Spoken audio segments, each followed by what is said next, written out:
Okay, let's go back on the record in case 23-1391, and we are ready now. Live stream? Okay, thank you. We're ready now for the defense opening statement. So let me invite Mr. Hutchinson. Go ahead, sir. Thank you. Good morning. Over the course of this trial, the circumstances that led to the tragic events of April and May 2023 will be very much in dispute. What is not in dispute is that Carlos Dominguez did the physical acts that caused the deaths of David Breaux, Karim Abou Najm, and injured Kimberly Gilbert. The question to be answered in this trial is not one of who did it. Rather, the question that will be presented to you is what was Carlos Dominguez's specific intent and mental state when he did those physical acts? What was happening in his mind? And the evidence will show that it was a mind that had been devastated by a severe and debilitating mental disease. Mr. Dominguez has schizophrenia. Every psychologist and psychiatrist who has thoroughly examined him has reached that same conclusion, and none have found any evidence of malingering, which is a term used to describe exaggerating or faking mental health symptoms. As he sits before you today, he has been treated with antipsychotic medication for the past 21 months in a secure and controlled hospital or jail environment. But as the experts will tell you, medication is a treatment for the symptoms of schizophrenia. It is not a cure. And Mr. Dominguez continues to have a very serious mental illness to this day. Schizophrenia is a brain disorder that affects how a person thinks, feels, behaves, and perceives reality. It causes hallucinations, hearing, seeing, feeling things that aren't there, that have no basis in reality. These hallucinations can be fantastical and terrifying, and maybe things that a healthy person would never believe. But to someone with schizophrenia, they are a reality. Schizophrenia also causes delusions, which is a fixed false belief in something that has no basis in reality, as well as grossly disorganized speech, thoughts, and behavior.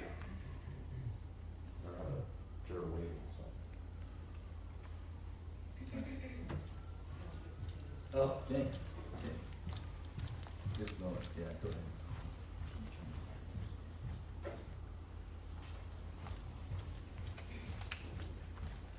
Hallucinations, delusions, grossly disorganized speech, thoughts, and behavior. The experts will tell you these are called the positive symptoms of schizophrenia. Not positive because they're good, but positive because they represent an addition to what is a normal, healthy experience. You will also hear about what are called the negative symptoms of schizophrenia, which represent an absence or a taking away from what a person once had. This includes minimal speech, diminished emotional expression, what is often described as a flat or blunted affect, an inability to maintain eye contact, concrete, simplistic thinking, avolition, which is a complete lack of motivation to do anything. You will hear how people with schizophrenia often have a very significant decline in personal hygiene and are unable to care for themselves and others. Anhedonia, which is an inability to experience pleasure. Slowing of movements, maintaining rigid, unusual postures for long periods of time, distrust of others, and social withdrawal. And over the course of this trial, you will see that Mr. Dominguez exhibited all of those symptoms, beginning sometime in the summer after his freshman year. Another hallmark of schizophrenia is the inability of people to recognize that they're sick, to recognize their symptoms. This is particularly common, the experts will tell you, when you have the first onset of schizophrenia, what experts will describe as the first break, before someone has had the opportunity to be placed on medication or treatment. Although it is obvious to everyone around them that they are ill, people with schizophrenia don't recognize that. And because of it, it is common for them to deny all symptoms of mental illness and deny any mental illness whatsoever. Schizophrenia is a disease that attacks the young. For men, the onset is typically sometime in the late teens or early 20s. Mr. Reales-Dominguez is 22 years old. He was born on October 5th, 2002. Although it is impossible to identify the exact time that he first began exhibiting symptoms, as I mentioned, the evidence will show that it probably occurred sometime near the end of his freshman year at UC Davis in the spring of 2021 or shortly thereafter. Prior to that, for the first 18 and a half years of his life, Mr. Reales-Dominguez was completely healthy. Born in El Salvador, he immigrated to the United States as a very young child. He was raised in Oakland with his parents and his two siblings, Dylan and Mia, who are 4.5 and 9 years younger than him. You will see that he was extremely close with his siblings. Given the hours that his parents worked, it was Mr. Reales-Dominguez who often had the responsibility of getting them to school, walking them home, and giving them food. Although he spoke only Spanish when he first began school, he quickly learned English and would ultimately excel academically.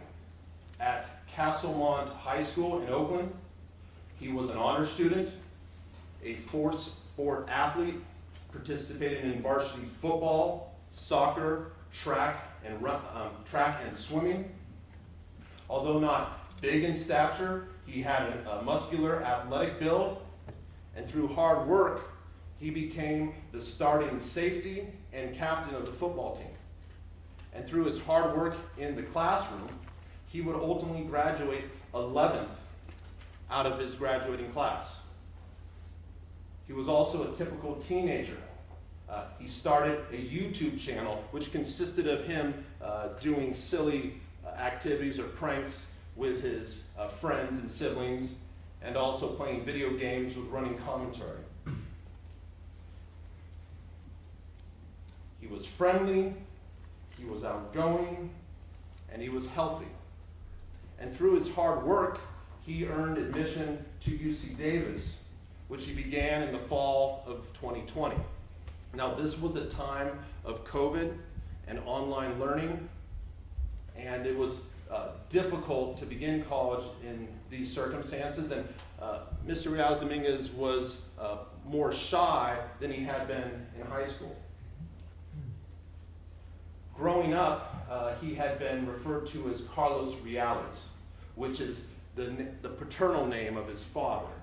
And Davis, they started referring to him as Carlos Dominguez because that is the last name on the Zoom screen. During this trial, he will be referred to as both, but I will refer to him as Mr. Reales-Dominguez because that is the name his parents gave him.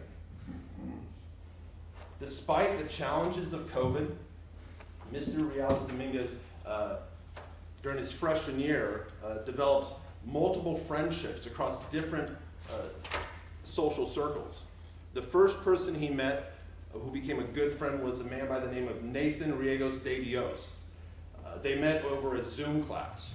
Mr. Riego de Dios is a former football player himself, and he invited Mr. Reales-Dominguez to throw the football around. And over the course of their freshman year, they would become very close friends. Through Nathan, Mr. Reales-Dominguez met a young woman by the name of Kaylee Gallardo, who by the middle of his freshman year would become his girlfriend, and is probably the person at UC Davis who knew him better than anyone else. Also during his freshman year, he became friends with a group of older UC Davis students from a different social circle, Sidney Sleslicki, Mark Capito, Philip Hahn, and Christian Ortega. And they ultimately invited Mr. Reales-Dominguez to join their fraternity. Witnesses will describe a young man, although somewhat on the shy side, was friendly, enjoyed social activities, liked being around people who they would see laugh, joke around, and smile. Throughout his freshman year, he had a close-cut, fade haircut, what Kaylee Gallardo described as pristine hygiene. He had a build that was described as normal, athletic, muscular, and even got a little chubby during COVID. A former athlete, he enjoyed playing basketball and other pickup games, and all the people who played with him during his freshman year did not notice anything unusual about how the way he walked, how he stood, or how he carried himself. Like many students entering UC Davis as a bioscience major, he found the academic work far more challenging than he expected, but he struggled through it, and he finished his freshman year in good academic standing with 3 B's, 5 C's, 1 D, and a calculus for neuroscience, a class that he and many other freshmen had to repeat. Even in the time of COVID, it was a typical freshman experience. And then Carlos Reales-Dominguez got sick. There is not a known cause for schizophrenia. They believe genetics plays a large role, but the experts will tell you it is a combination of genetics, brain chemistry, and environmental factors. And like so many individuals who experienced that first break of schizophrenia, Mr. Reales-Dominguez was unable to recognize that he was sick. He was unable to recognize the symptoms that were clear to everyone else. When he left Davis for summer break, he went to Tracy, California, where his parents and siblings had recently moved. And his sister Mia recalls seeing him several times a day, just staring blankly at a wall for long periods of time. And she saw this multiple times throughout the summer. But at such a young age, she didn't know what to think about it and didn't think to tell her parents.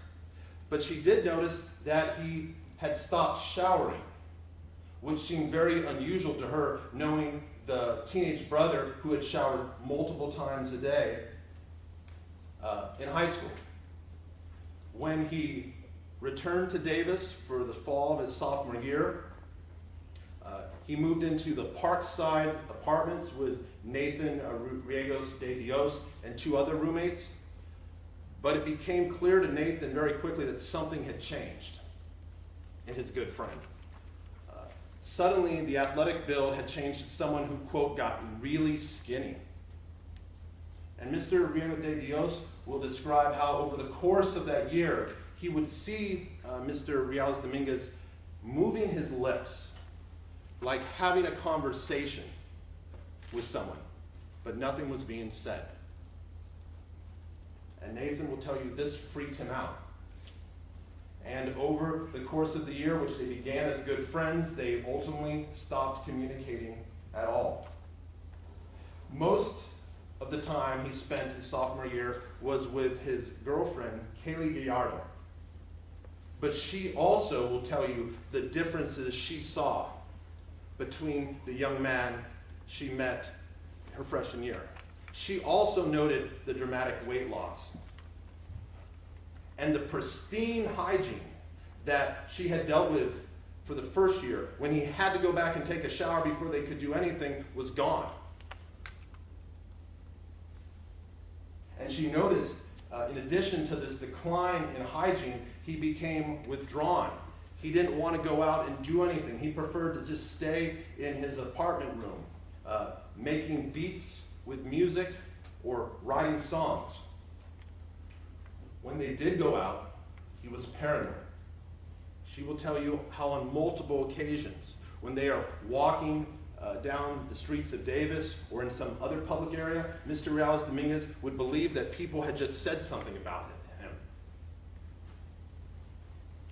And these were people who Miss Gallardo knew were clearly engaged in their own conversations or hadn't said a word. And she could not even give you an estimate of how often this happened. She initially said 10 to 15 times, but it was so frequent, she can't even put a number on it. And this obviously concerned her, but when she would try to speak to Mr. Dominguez about it, he just shrugged it off. She'll tell you about an incident in around March and April of 2022 when they were entering her apartments at the Parkside Apartments on Olive Drive in Davis. And they were going through the door, and another couple was coming behind them, and when nothing was said, Mr. Dominguez suddenly turned around and got in the man's face and confronted him about what he had just said. And the man hadn't said a word. Ms. Gallardo, it was clear to her that Mr. Dominguez felt threatened by this man. He even attempted to tackle him to the ground. And Ms. Gallardo had to separate them. Unable to calm him down, she then tried to drive him back to his apartment complex, only to have him consistently try to open the door and get out while the car was still moving. Finally, when she was able to come to a complete stop, he got out and walked off into the darkness. And then for the remainder of the night, when she tried to call him and tried to text him, he did not respond. And she was so worried that the worst had happened. And then the next morning, she was able to get in contact with him, and he shrugged it off and didn't want to talk about it. And for Miss Gallardo, this event was a sign that as much as she cared for Mr. Dominguez, as much as she wanted to help him, she needed to end the relationship, which she did sometime in March or April of 2022. Although they would still see each other occasionally as friends, the relationship never resumed, although it was clear Mr. Dominguez wanted it to. Now, after Ms. Gallardo ended their relationship, Mr. Dominguez's mental illness continued to progress. In late summer, he was able to get a job at the Jack in the Box on G Street in Davis. But it didn't last long. You will hear from a coworker named Gladys Verdeen. She will tell you on her first day on the job where she was reporting, Mr. Dominguez just stood behind the counter and didn't even acknowledge her for 10, 15 minutes, till finally someone came out and spoke to her. She will tell, now they had overlapping shifts. Mr. Dominguez worked earlier than her, but they would have about 2 or 3 hours they would overlap, and she would describe how every shift they would see him standing like a statue, arms straight by his side, staring at a wall for 10, 20 minutes. And this happened multiple times an hour, every shift she had. She will tell you about one incident where Mr. Dominguez, attempting to work the drive-thru, stood motionless like a statue, staring at a wall, while the beeping of the drive-thru order was heard throughout the restaurant. She'll tell you how she called out his name multiple times with no response. Finally, she walked over, pulled the headset from his head, and in her words, he flinched really bad, got scared, and fled to the back of the restaurant.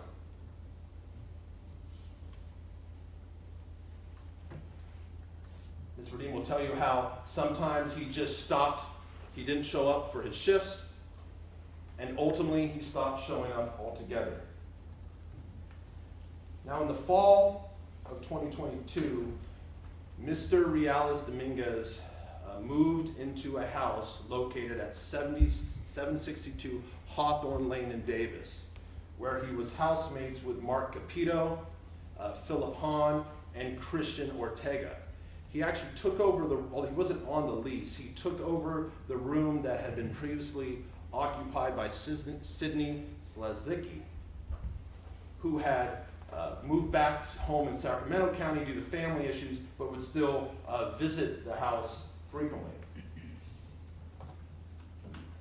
And when he moved in, it was immediately clear to all the housemates that this was very different than the young man they had met freshman year. Extremely thin, with long hair that hung in his eyes. He wasn't showering regularly, if he showered at all.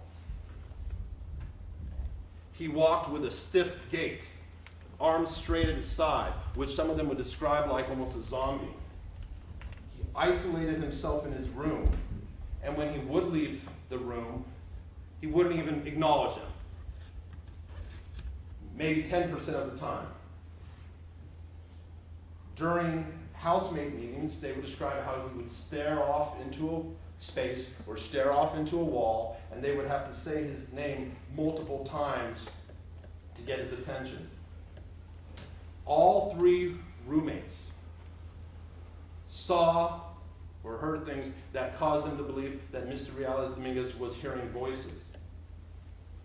Mark Capito actually remembered an incident early in his friendship with Mr. Carlos Dominguez, where Mr. Carlos Dominguez asked Mr. Capito if he had ever heard voices, which Mr. Capito recognized in retrospect was likely a request for help, although Mr. Capito didn't realize that at that time. Now, sometime after moving into the Hawthorne Lane residence, Mr. Carlos Dominguez began to engage in a very unusual routines when he would leave his home at night, or leave his home most often at night, and he would walk or ride a bike to a small number of seemingly random locations where he would sit and stare or engage in other seemingly bizarre behavior. Now, one of these locations was Sycamore Park. Before moving into the Hawthorne Lane residence, he had been to Sycamore Park on a few occasions. He had played basketball at the elementary next door with Nathan, but it didn't have any meaningful connection. But within a few months, he was going there regularly, where he would sit on or near the play structure and stare at the ground or stare off into the distance. On one of his walks, he found a knife blade without a handle, and he started engaging in a routine where he would take the blade and just try to throw it into the ground, trying to get it to stick, or throw it into a specific tree, trying to get it to stick. And he would do this over and over. And when he realized that the dullness of the blade was making this routine difficult, he did go on Amazon and he ordered a knife, which you've already heard was ordered on December 5th, 2022. Another seemingly random location that Mr. Carlos Dominguez would regularly go to, although less so than Sycamore Park, was an area along the railroad tracks at the intersection of 2nd, or the gravel portion of 2nd and K Streets. This was the location of a downed and abandoned wooden power pole, which I will refer to as Mr. Carlos Dominguez's sitting log.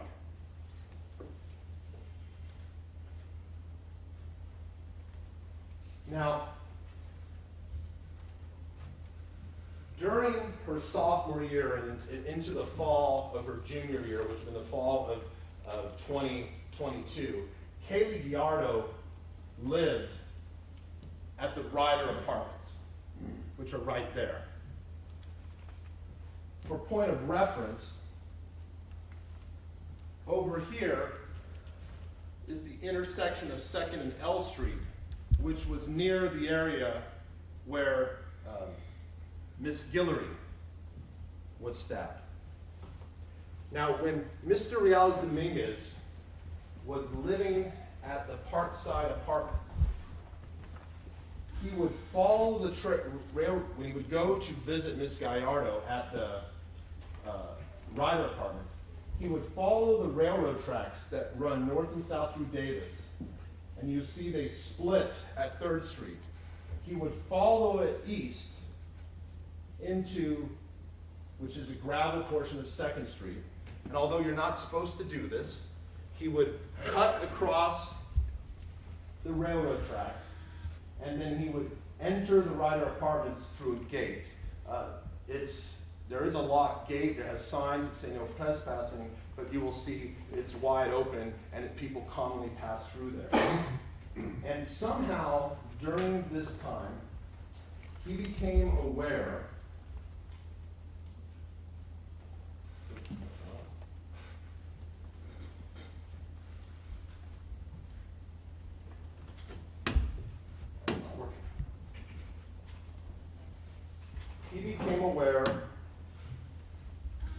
of the down power pole that I would call the sitting log.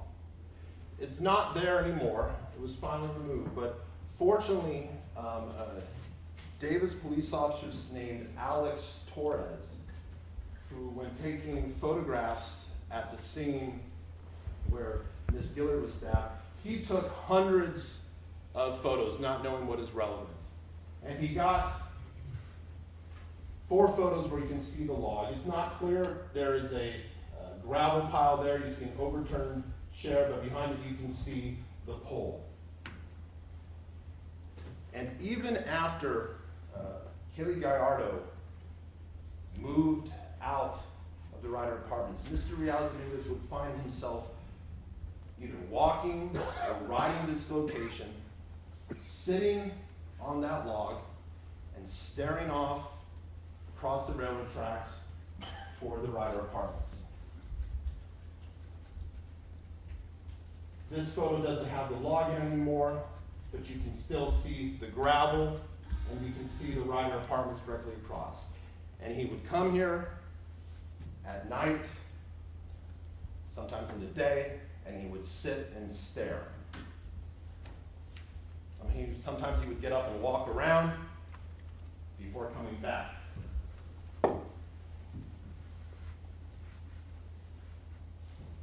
Now, you've heard about Central Park. Unlike Sycamore Park and his sitting log, Central Park was not one of his destinations when he would leave on these walks. He was familiar with Central Park. He had attended farmers markets there, just like most people in Davis.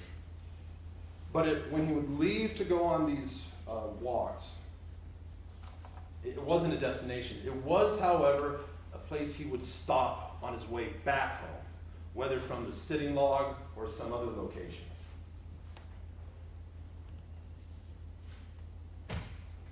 Now, when Mr. Carlos Dominguez obviously ordered that knife on December 5th, it was right during the time of finals and then Christmas break. We don't know when it arrived, but we know he went home to Tracy over winter's break. And his parents were so shocked and concerned at the physical decline they saw in their son that they urged him to stay home and not go back to UC Davis. They could see something was terribly wrong, but they did not have the knowledge to recognize what it was, and as immigrants themselves, they did not know how to access the resources to help him.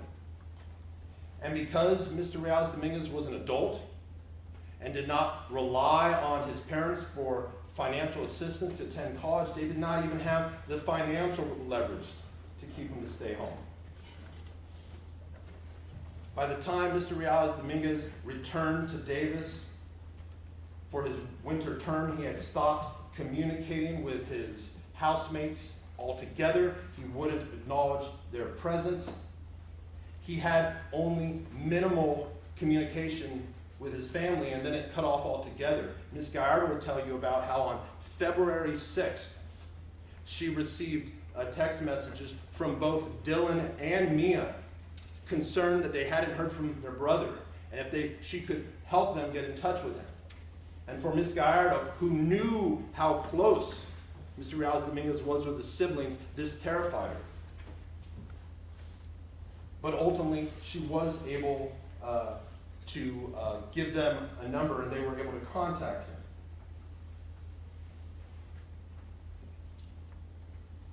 He continued to isolate himself in his room. He would only leave to attend class or go on his nightly walks. And as I mentioned, when he did appear, he walked stiff and erect, arms straight at his side. He continued going on his nightly walks. He started carrying the knife he purchased on Amazon, both to Sycamore Park and the sit-in log, and he would continue the bizarre routine of trying to throw it into the ground, trying to get it to stick, or throwing it at a specific tree. You also see that he used the knife to carve into one of the trees at Sycamore Park what he thought was a face, or something that looked like a face to him. He tried to attend his classes, but his disease made that impossible for him to comprehend the material or perform the work. And you will hear he received all Fs his winter term.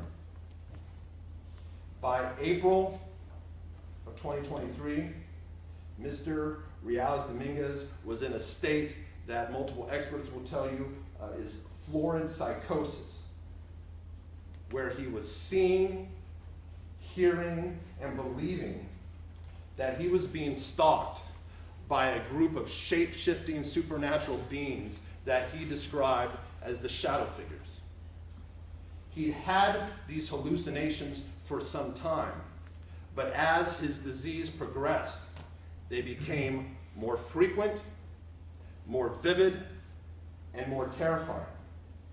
And you will see it was the progression of this disease and the hallucinations that came with it that ultimately led to the tragic encounters with David Breaux, Karim Abou Najm, and Kimberly Guillory. When Mr. Dominguez was first stopped by the police on April 3rd, you will hear he was at Sycamore Park, sitting on the bench, staring off into space.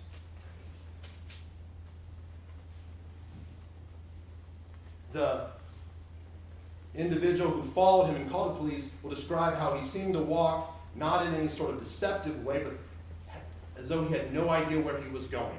It was simply random. When he was contacted by the police, he was paranoid. He was in a state of florid psychosis.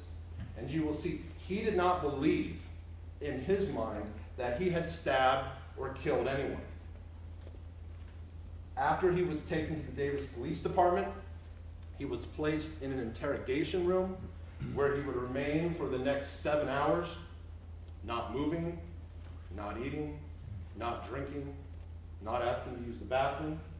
Detectives Steve Ramos and Matt Muscardini would spend approximately 5.5 of that hours asking Mr. Dominguez leading, forced-choice questions to which they would receive contradictory responses of yeah, no, or I don't know. When they did not get the responses they wanted, they became frustrated, they became angry, and they repeatedly told Mr. Dominguez what they, quote, already know. That he stabbed people, that he killed people, and they told this to him over and over and over again. During this 7 hours in the interrogation room, Mr. Carlos Dominguez sat motionless, speaking in a halting, monotone voice. When officers moved about their chair like normal people do, Mr. Carlos Dominguez sat like a statue. Even during a break, when both officers left the room, the only movement was Mr. Carlos Dominguez standing up, putting on his hoodie, and starting to walk out the door before the officer watching the door stopped him and said, "What are you doing? Sit down." Mr. Carlos Dominguez said, "I was just going to go for a walk." Completely oblivious to the situation he was in. He didn't make eye contact, except for the times the officers ordered him to look at them, which they did over 20 times. He exhibited grossly disorganized thought processes and disorganized speech. Although he persisted in giving the name of John Joas, he gave his correct phone number, and he tried to give his email to UC Davis under the name Carlos Dominguez, but he was unable to spell it correctly. Other information he gave was close to accurate. You heard at the scene he said he lived at 782 Hawthorne, when in reality he lived at 762. He spelled his mother's name as Varla instead of Carla. He spelled his high school as Castlemont instead of Castlemont. And what experts will tell you, this is not examples of lying, it is examples of a completely disorganized mind. And for the experts who watched that interrogation, it is obvious and clear it is a person who is exhibiting multiple symptoms of schizophrenia. But it was being conducted by two detectives who had absolutely no knowledge, no training, and no experience to recognize what they were seeing. Now, you heard that Mr. Carlos Dominguez was separated from UC Davis. He had the appeal, which was mentioned, that was for academic probation. When he received his separation letter, they simply sent him an email, which he never responded to and never acknowledged that he received it, which there is no evidence he ever received it.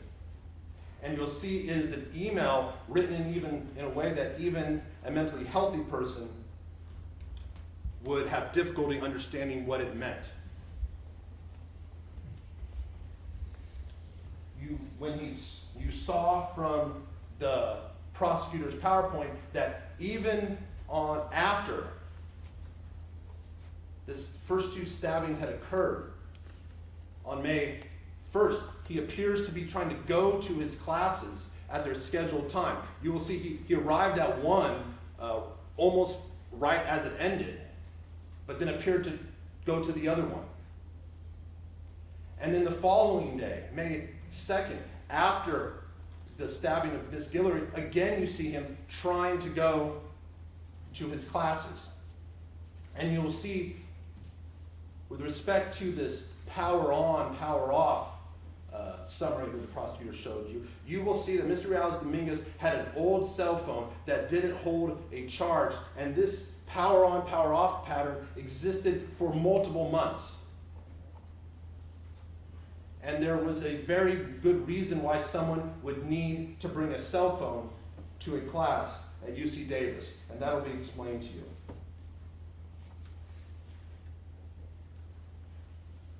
You will see also after his arrest, when the officers told him that he had been separated from UC Davis, he maintained that he had not, that he was still a student. After his arrest, Mr. Carlos Dominguez was housed in an infirmary of the Yolo County Jail. He spent each day in an empty cell, dressed in a suicide smock, staring at the wall or staring at the ground. He never expressed any desire to hurt himself. He was in the suicide smock just because of how he presented to the mental health staff. He consumed only in extremely small amounts of food and water. They described it as a hunger strike, but he wasn't asking for anything. He just said he wasn't hungry. And soon, the former starting high school safety had fallen to about 108 pounds, resulting in multiple trips to the emergency rooms. But like so many with schizophrenia, he denied any mental health symptoms. Every question asked of him, he denied. And when they offered to give him antipsychotic medication, he refused. For nearly 3 months, he sat in that cell without showering, without brushing his teeth, staring at a wall or staring at the ground.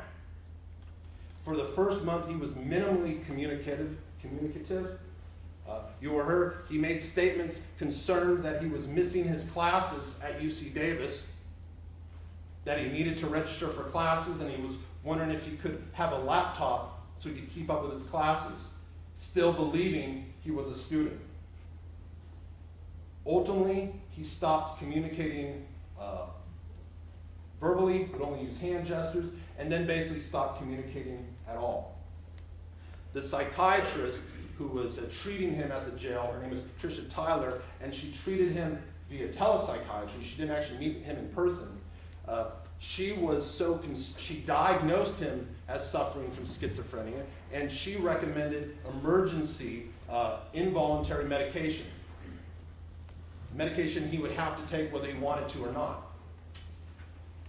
You will see that finally in late July, he was given a single dose of antipsychotic medication, and finally the jail sought and received an order on August 3rd, 2023, an order from the court that allowed them to administer antipsychotic medication involuntarily.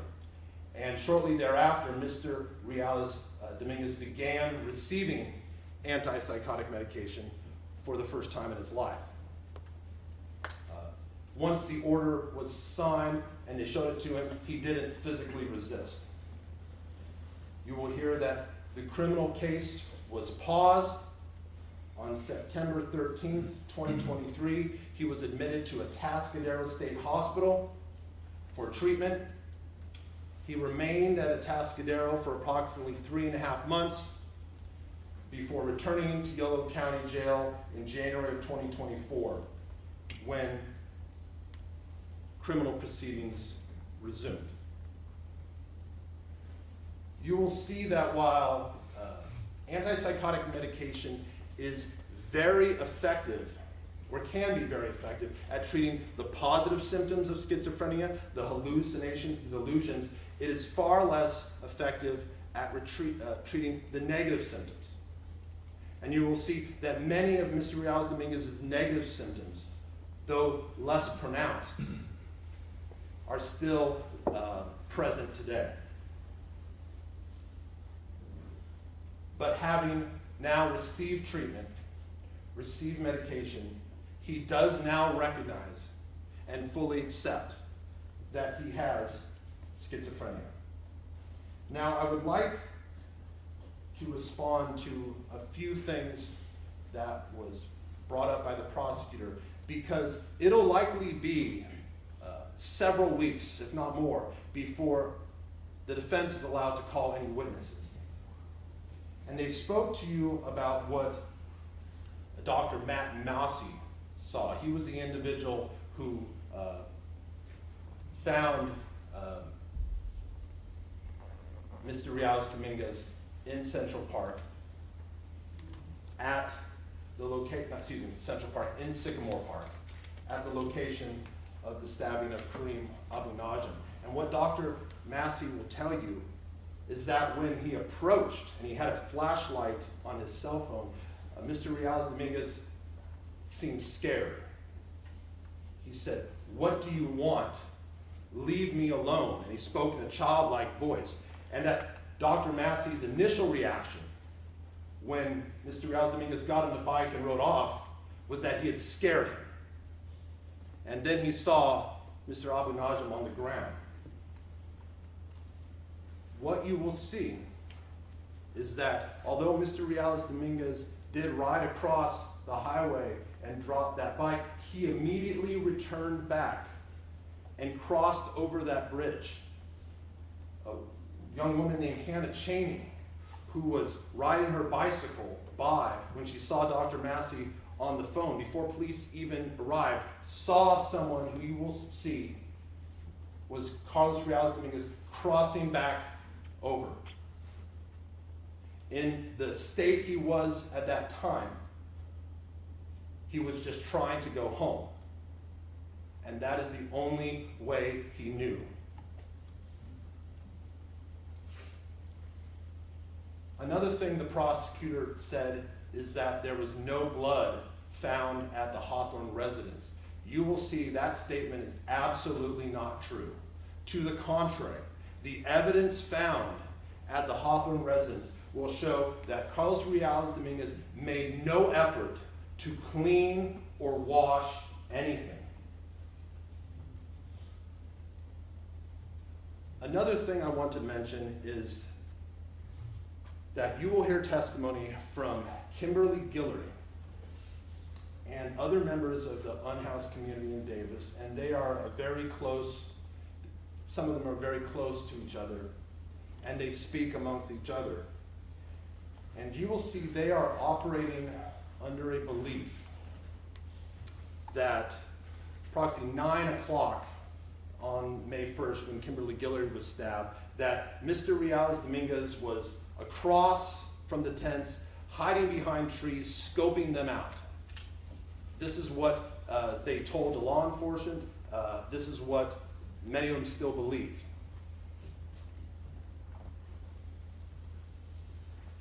And that two men named Isaac Cheeseman and Albert Osorio did chase him. What you will see is that is absolutely not true. There was a person who they chased at 9 o'clock. His name was Khalid Siddiqui. He worked at Steve's Pizza. And when he would later talk to police, he would tell them how he was trying to walk home from work. And he got to that area, and suddenly a group of unhoused individuals started chasing him for no apparent reason. And an officer named Derek Russell, through an anonymous source at the FBI, was able to get a video of this incident, which clearly identified it was Mr. Siddiqui. But for some reasons, he did not get a copy of the video.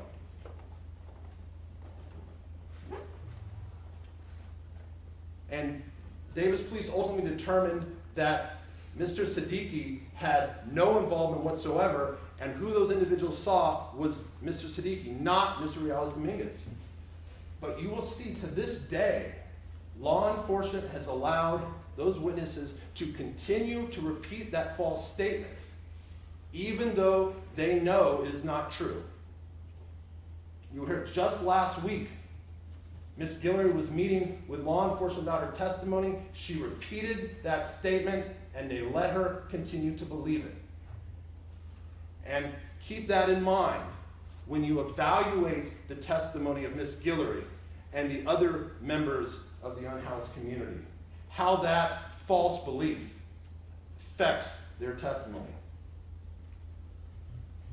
Now, an opening statement is not an opportunity to discuss the law, and it will be many weeks before the judge instructs you on the specific intents and mental states that the prosecution must prove for the charges in this case and the various enhancements.